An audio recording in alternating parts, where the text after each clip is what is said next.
Hello there, my fellow spies. Rhadamant here. Thank you for tuning in to Starsector Ascendancy, Episode 40, Operatives and Allies. So, ooh, maybe it's ahead. I just saw pings. Come on. Yes! Mothership. Alright, it's pretty well defended. So deploying the everyone and having them be on me. Because I saw what those Auroras did last battle. They just went to hell and blew themselves up. Don't want that twice. So this is definitely a battle of flux, a battle of endurance. So I'm going to need to be blowing them up rapidly and then dropping my flux. I don't necessarily need to get too close to the mothership itself. But they are taking their sweet time engaging me.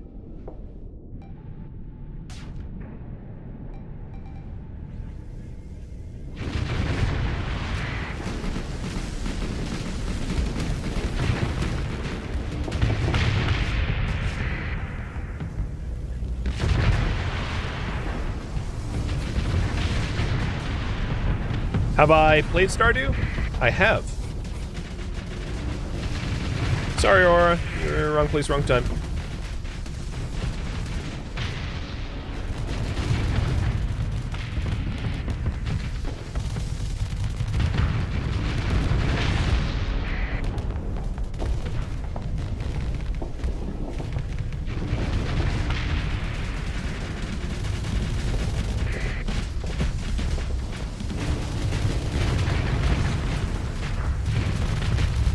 My flux management's going pretty well so far. They really haven't pushed or surrounded me yet, and I'm cutting through them very fast. The mothership is the thing in the middle. It doesn't have a lot of active firepower. It's mostly just just shoot some garbage at you every now and then. Pretty easy to neutralize, if you ask me. So most of their forces now... Oh no, there's a new... Alright, I'll destroy their western front and then focus on the ones that are incoming. Ramparts aren't that hard to kill, but they do soak up a whole lot of damage.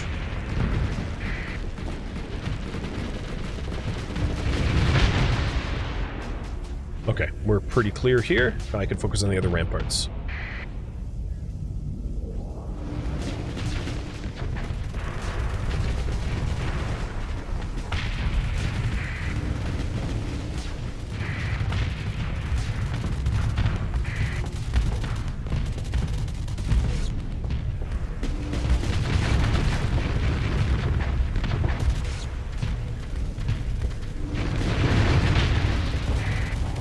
Come on, Aurora, don't do anything stupid.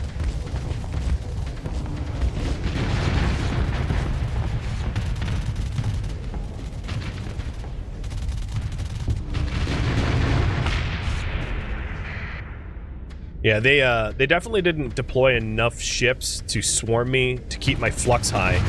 So I've very easily been able to vent between engagements. And that's... means that this fight has been exceptionally easy. So there are 4 ramparts on the west. I don't even think we've lost a single ship. In fact, it doesn't even look like any of our ships are all that damaged at all.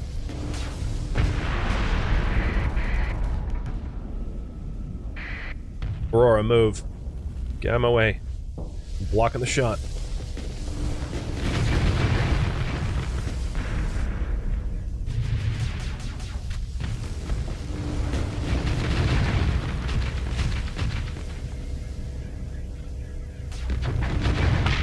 So, I don't see any more ramparts other than the one that just came in, but that rampart behind me is surrounded. I don't think I have to worry about it. The other ships will destroy it.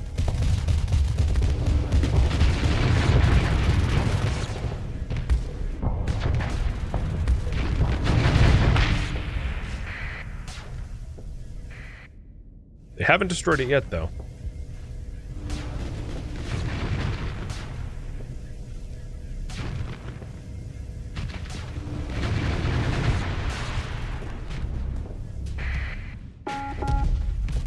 Would I consider changing my flagship? I will. Once I have a little bit more money, I'll probably manufacture a new flagship. I don't like Astrals, or Legions. I don't like carrier flagships. And if I did pick a carrier flagship, I would need to completely redesign my entire skill tree, which is why I wouldn't want to do that. The other problem is a lot of my skills... So one of the issues with picking a new flagship is that most of my skills are geared towards energy weapons, and there isn't a comparable energy weapon-based flagship for me to switch to. Not really. So if I did switch flagships, I would need to spend story points to basically take a new subset of skills, which means burning a bunch of skill points to do that. And then if there's buyer's remorse, you know, burning even more skill points to undo it. So it's, at the moment, I would say it's needlessly expensive. Ouch. Alright, they're done. There goes the mothership. We only lost the brawler. 9 gamma cores, an alpha core, and a whole bunch of weapons. More story points. Okay, nice, pristine nanoforge. So if we wanted another orbital works, there we go.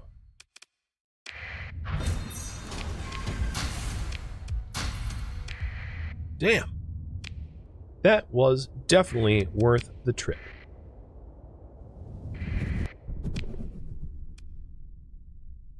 Let's go over to conflagration and then hop back home. I have a ton of gamma cores to turn over to Tritac, hoping that sort of sweetens the deal for an alliance. Time to save the game? Yes. That's my second pristine nanoforge. What's the thing with the alpha core? It's the catalytic core, yeah. For refinement.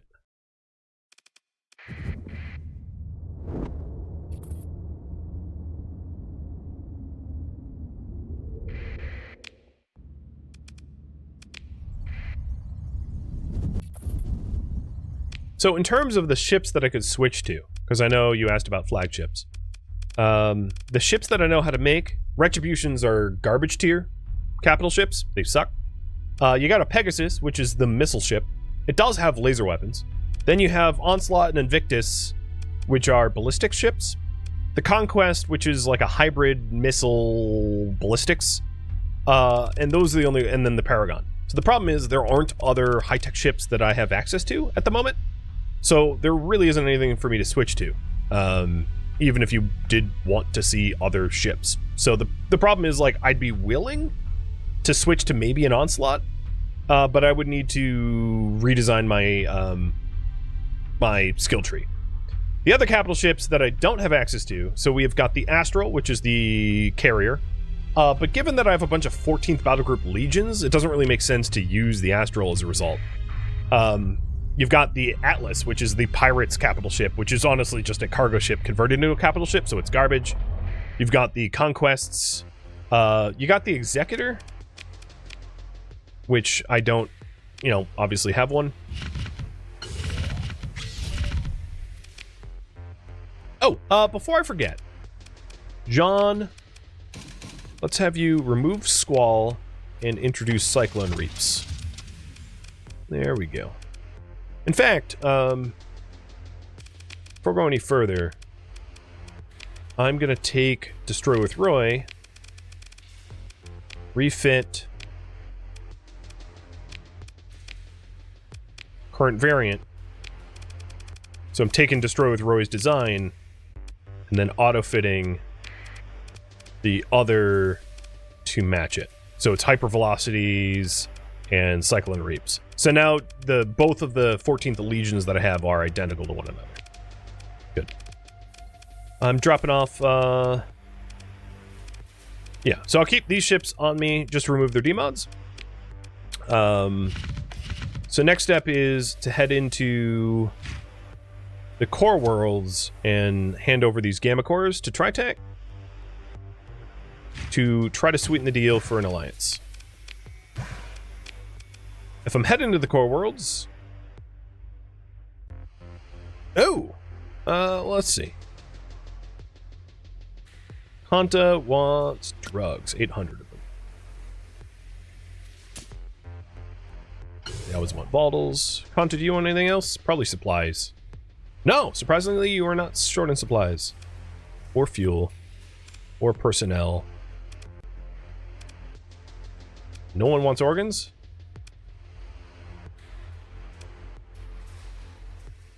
Organics? Nope. Food? Nope. Okay, so this is going to Kanta. Got it. What else can gamma cores be used for? So gamma cores can be used to so you can hypothetically install a gamma core. So gamma cores reduce the demand for so if you take a look at like a megaport, the megaport demands fuel, supplies, and ship parts. So like assigning a gamma core will reduce demand by 1. And then the beta cores reduces upkeep cost by 25% and demand by 1. And then the alpha cores reduce upkeep cost by 25%, demand by 1, and accessibility by 20%. Or the other bonus depends on the infrastructure that's set up as. So for instance, if I'm assigning it to the light industry, you know, it's in production by 1. So the more powerful the core, the more powerful the benefit. It's just any uses of cores is going to attract considerable, potentially unwanted attention from other factions. So I am way oversupply. Yeah, that's the long and short of it. But the gamma cores I'm using to just raise Tritech rep and money instead.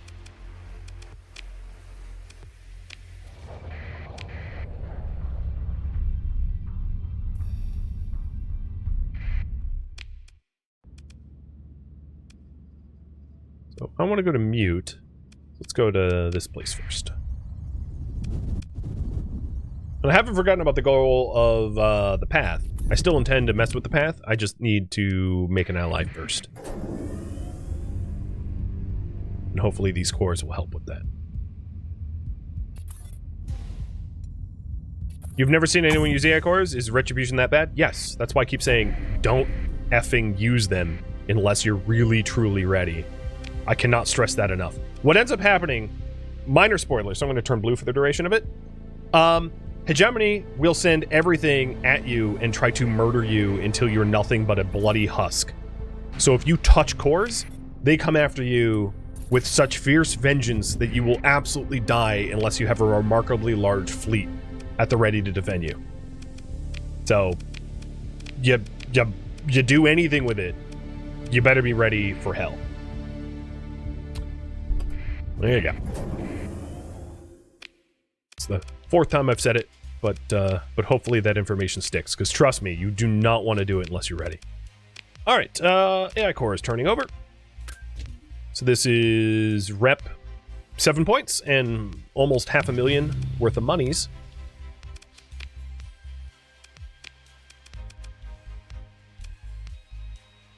I'm gonna buy a random ship from her.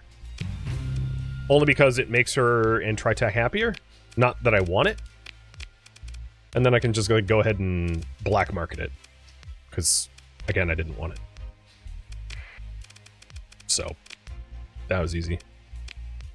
Alright, I don't want bounty dockets. Ooh, you know what? This person is an operative. A level 3 operative at that. So I'm going to hire them. Sweet. So an operative is like a spy or intelligence officer. And that opens up a new tab here, Operatives. And I am going to give them a new mission to travel to Sean. Confirm. And then when he gets to Sean, I'm going to tell him to run anti-Pather cell missions so that he disrupts Pather cells that are trying to take root within my home system. So clicking this internal security mode, when the operative is idle, we'll periodically travel to player faction colonies with Pather cells and destroy them. The other things that they can do, they can raise relations, they can lower relations, they can destabilize markets, destroy commodity stocks, infiltrate Ludic cells, procure ships, find pirate base, or recruit other operatives. For now, I have enough going on right now about raising relation with Tritac that I'm not too worried about that. In fact, let me talk to them about that now. So faction directory for Tritachyon. So here are their 3 worlds, their market size, total size, what's going on.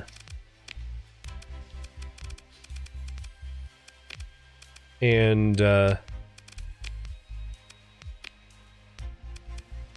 if I go and Tritac does not trust you enough for me to invite them to a new alliance. So I need to do a little bit more Tritac, smoothing over. I just picked up 3 new missions. So an orbital habitat, a derelict ship, both in the southwest, and then a domain probe to the north. So I'll do those and hope to befriend them even more.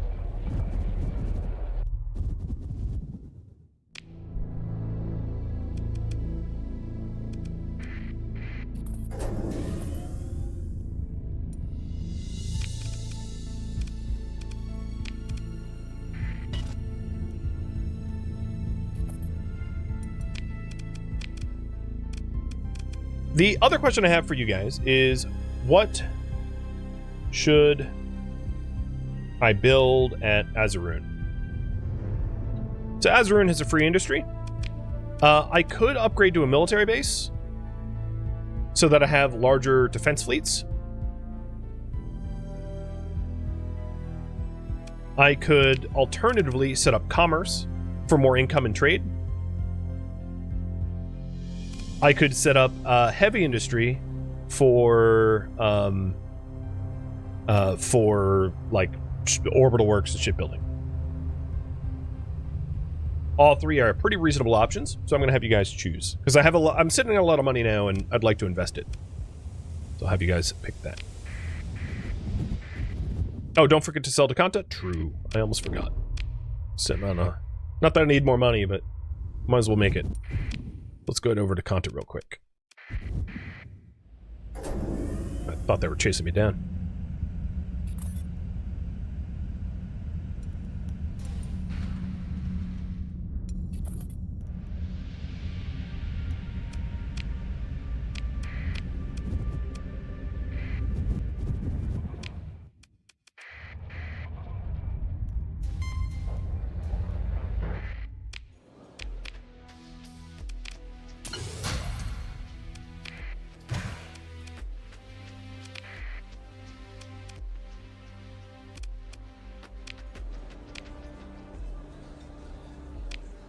Well, they want me to assault a Tritac prison. I think I won't be doing that.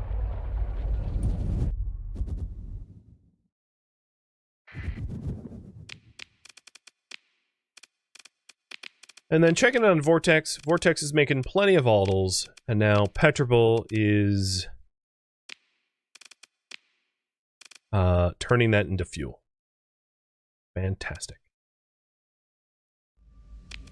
Did I give Kanta the fusion lamp? I did indeed. It's a good way, you know, if you're making a whole lot of volatils, it's a good way to basically build demand. It's devious. Mwah. How destroyed? Okay, yeah, we're stripping demods off of them slowly and surely.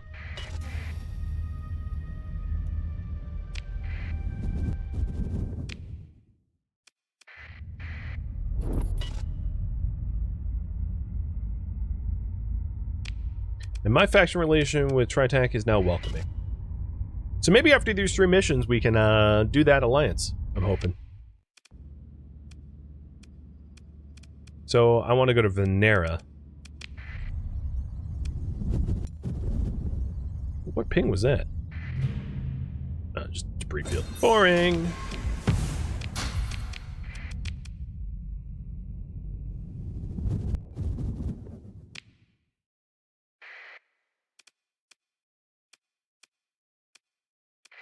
It's a neutron star. Great! I get to be bathed in pulsar holiness while I get there. My favorite destinations.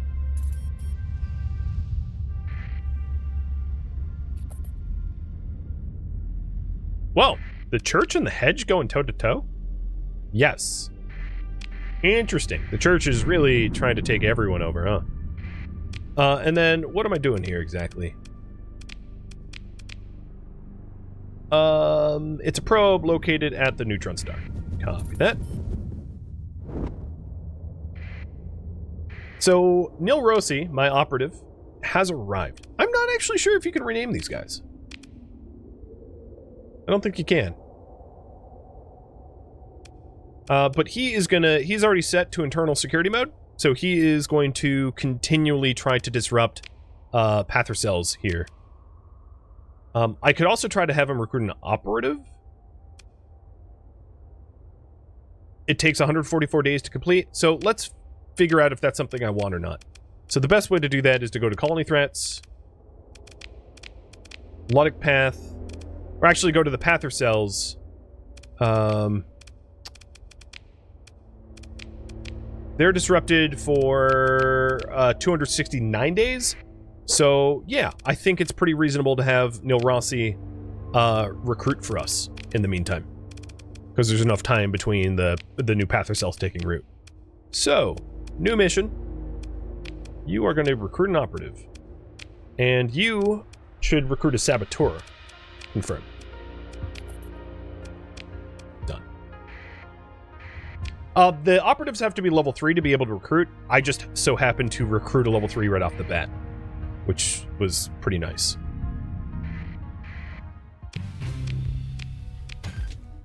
Ooh, gamma cores. Perfect.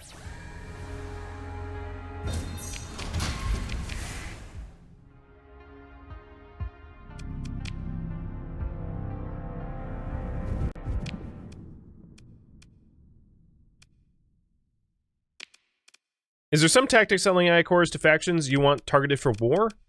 No, not really.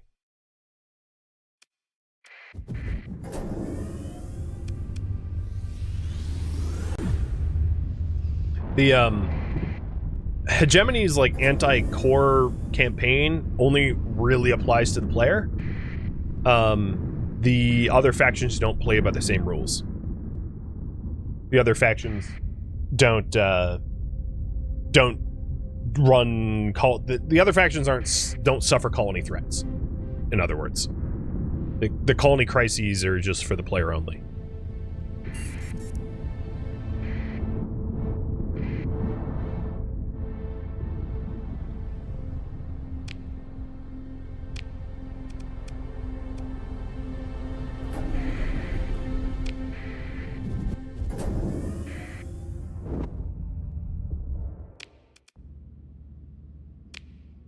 Now, the only issue that I have is I don't know if I have enough fuel to go out to the new target and then continue the missions, so I'm going to go back home, refuel, and then head back out, which burns a lot of extra fuel, but I happen to have a lot of extra money, so I'm not too worried. So, Azrune, you guys want me to do a heavy industry?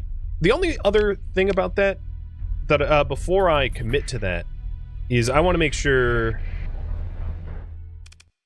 I want to just confirm one thing before I accept your judgment, which is the Nanoforge. So the Nanoforge is installed on heavy industry and orbital works, and if it's habitable, it causes pollution. Azrune is not habitable, so it's not going to cause pollution. Good. That's what I was concerned with. So we'll set up heavy industry here. And then I'm going to go bring the Nanoforge over to it immediately.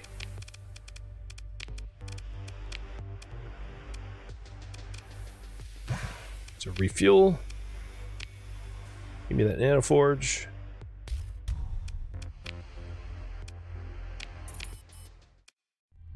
And drop that off. Yeah, pretty much every core faction uses AI cores. And it's very much a situation of like rules for thee and not for me. So they're all doing it. They're all juicing, and they just don't want other people to juice. Would be the long and short of it.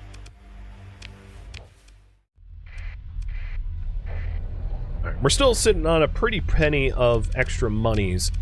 So the other thing is, I'm actually... Let's go ahead and start hazard paying all of it so that everything grows a bit faster. And the food shortage at Vortex is now resolved, so they're no longer, it's no longer a problem there.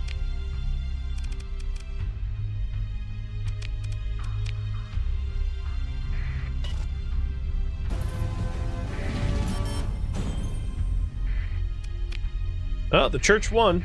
That's not good.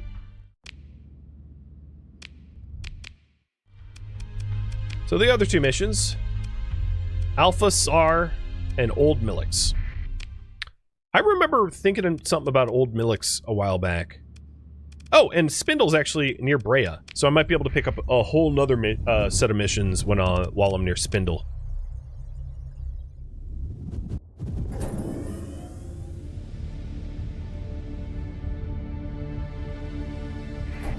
Or not.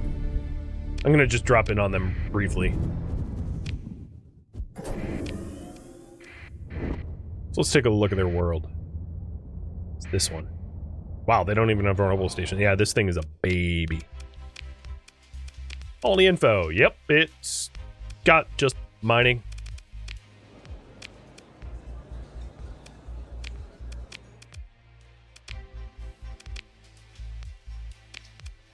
But there's 2 of the AI cores I had. Oh, and actually, before I leave, let's go ahead and buy whatever fuel I can. Good.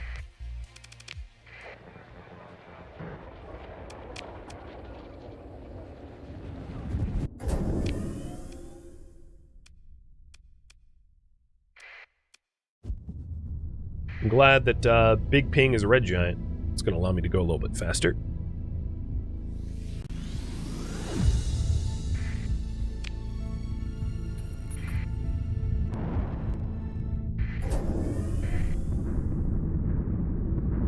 Cheers.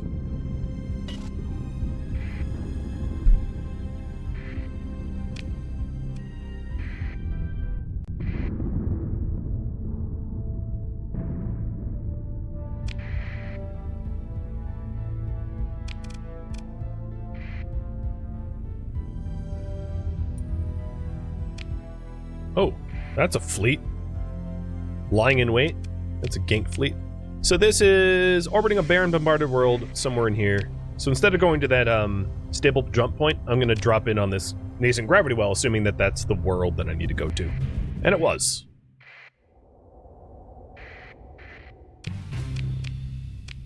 And I also got a commander out of that. And I think... So this commander only has 1 elite skill, which is missile spec.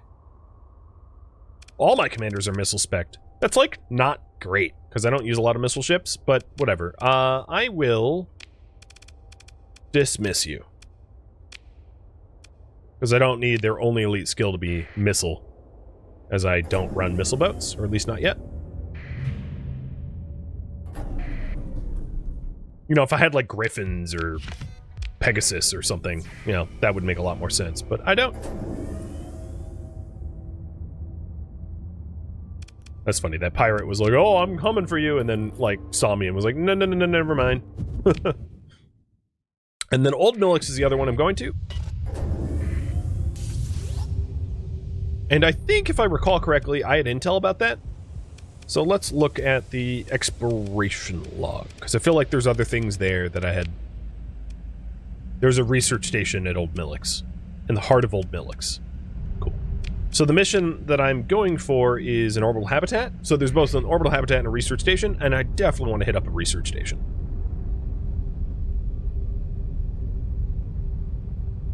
I would definitely take on some commanders if they had the right skills. Because your commanders help with your deployment points, so that you outnumber the enemies when you fight other fleets.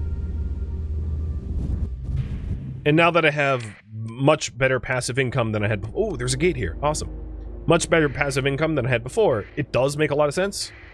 I just don't want bad ones.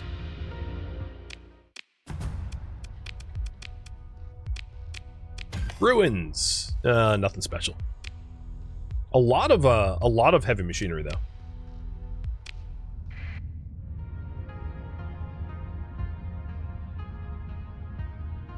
Oh, why am I slow? Oh, Big Dizzy and Rylus are slow. I never fixed that. So here's the orbital habitat, 2 of them. I don't want any of those ships. Another Gamma Core. Splendid.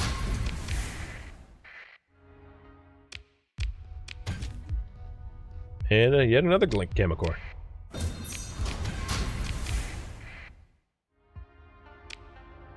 So there's an inactive gate, which is going to help me get back to core really quick. And then there should be a research station somewhere around the star. Yep, that's right here.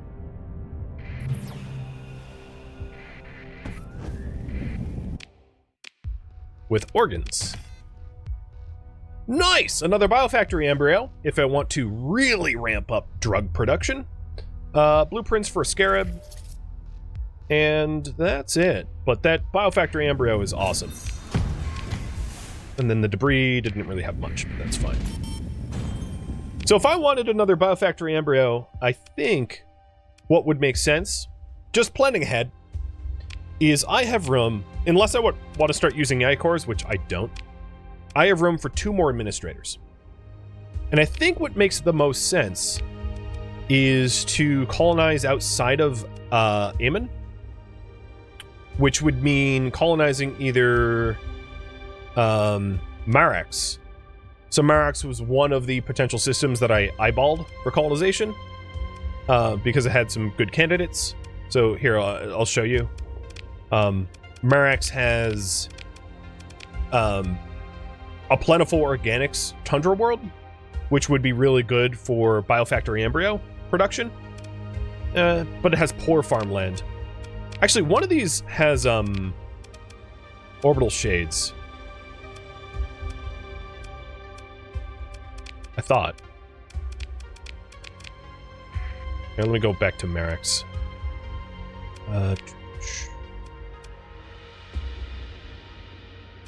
Yeah, Marad has stellar mirrors, which I'm not seeing as a benefit up here, which is weird. Because I think it would be a benefit. And then the other system that we were potentially thinking about colonizing was Jabidiji, which is this one. The advantage of Jabidiji is it's also within a Shunt's sphere of influence. So if we colonize Jabidiji, it's already a polluted jungle world, which is kind of unfortunate, but it does have organics, and it has farmland, and it has a no-atmosphere planets that could be good for refining or mining. So, like, colonizing this world and colonizing that world could be the last 2 worlds that I colonize, and one could be like a bit of a breadbasket world, and the other one could be a mining refinery world. And Jabidiji, let me go back to Jabidiji again. The other advantage of Jabidiji is it comes with its own gate. It comes with 2 stable locations and a nav buoy already built. So 3 potential stable locations. So I can have one of everything plus a gate. Or, alternatively, I could put the anchor here. So the advantage of the anchor here is it would allow me to quickly travel between Jabidiji and Amon. Because all I would need to do back in Amon is to set up the Foxtrot and beacon. I would have to go and destroy the makeshift comms relay for slightly lower stability, and it would make my comms... It would break my I don't know. It's food for thought. So that's not something I'm working on right now, but you know, it's something I could definitely work towards. And Jabidiji also is within the... So this... Jabidiji is within sphere of influence of Asphodel, and Asphodel has a coronal hypershunt. So if I destroyed the coronal hypershunt, which I should preface is no easy task, but if it does get destroyed, and I do have the materials, the like 20,000 metals and whatever, to rebuild it, and then supply it with volatiles, Jabidiji, the systems at Jabidiji would have an extra industry. So, it's just thinking out loud.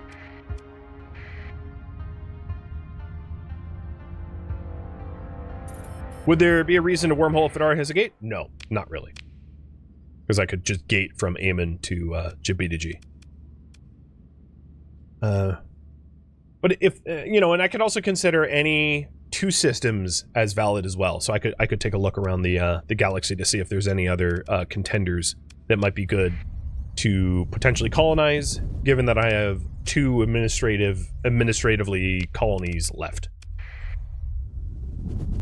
Because I'm not ready to put any in under AI control.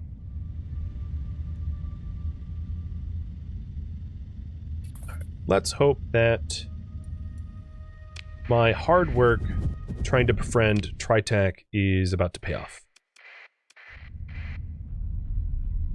So we're friendly terms now? And turning in these gamma cores might bring that up a little bit higher.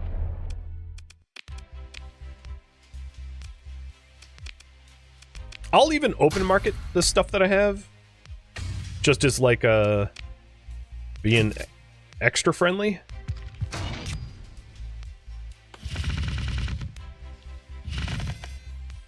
Was any of that blueprint? No, I didn't have any blueprints. Only this blueprint. I don't want to turn over blueprints to them. Alright, so that was open market stuff, not black market stuff. Keeps them happier. Let's turn in the cores.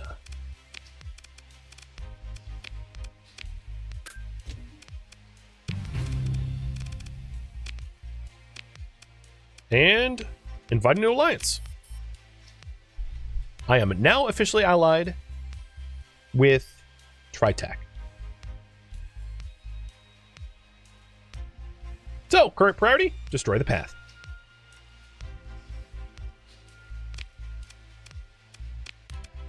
Before I leave here,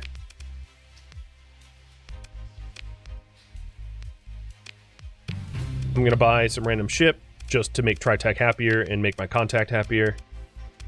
Because I have a lot of money. I don't really need to worry about such a small purchase to keep them happy.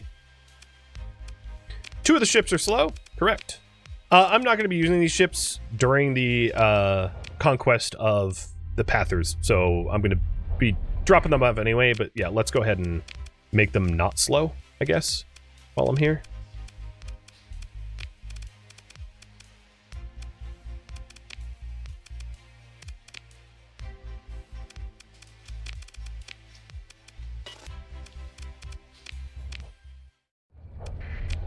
And then our alliance is the Advanced Technologies Alliance. It's a technocratically aligned alliance. I like it. I'm all for it. That works for me. Oh, before I leave, Mercenary Officer.